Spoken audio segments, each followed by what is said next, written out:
Pernah gak sih kamu pacaran sama cowok yang awalnya manis banget, tapi lama-lama kamu ngerasa kehilangan dirimu sendiri?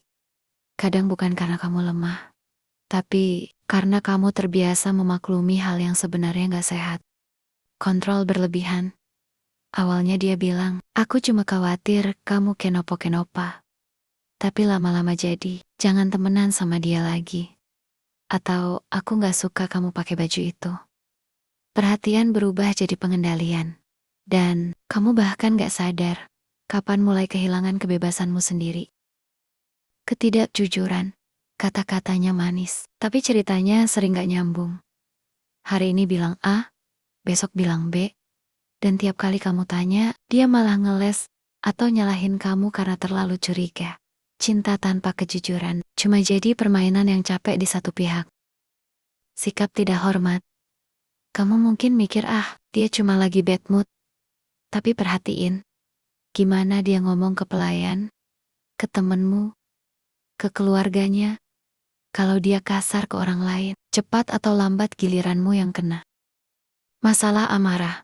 Pria yang gak bisa mengendalikan emosinya bukan tanda maskulin, tapi tanda belum dewasa.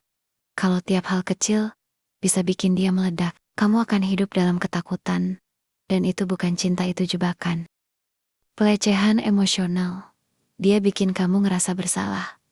Kalau kamu gak ngikutin maunya, dia bikin kamu ngerasa gak cukup baik untuk dia. Pelan-pelan, kamu mulai percaya kamu memang salah. Padahal sebenarnya, dia cuma pandai memanipulasi. Ekspektasi gak realistis. Baru kenal seminggu, udah ngomong nikah. Cemburu kalau kamu telat balas chat. Dan ngambek kalau kamu punya kehidupan di luar dia.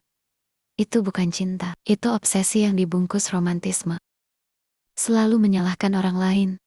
Dia gak pernah salah, selalu korban. Kalau ada masalah, semua orang salah kecuali dia. Dan suatu hari, semua orang itu termasuk kamu. Ketergantungan pada alkohol atau obat. Dia bilang, itu cuma cara buat melupakan stres, tapi kamu tahu, setiap kali dia mabuk, ada kamu yang harus memperbaiki semuanya. Cinta bukan rehabilitasi, kamu bukan penyelamat. Emosionalnya tertutup, kamu berusaha dekat, dia malah menjauh. Setiap kali kamu bicara serius, dia ganti topik atau bercanda. Kamu mencintai bayangan seseorang yang gak pernah benar-benar hadir. Masih terjebak di masa lalu. Dia bilang sudah move on, tapi nama mantannya masih nongol di setiap cerita.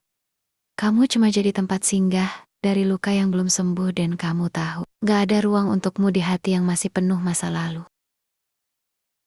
Jadi, dari semua ini, kamu pernah ngalamin yang mana? Atau pernah punya intuisi, tapi tetap kamu abaikan karena cinta? Ceritain di kolom komentar, biar kita saling belajar tanpa saling menghakimi.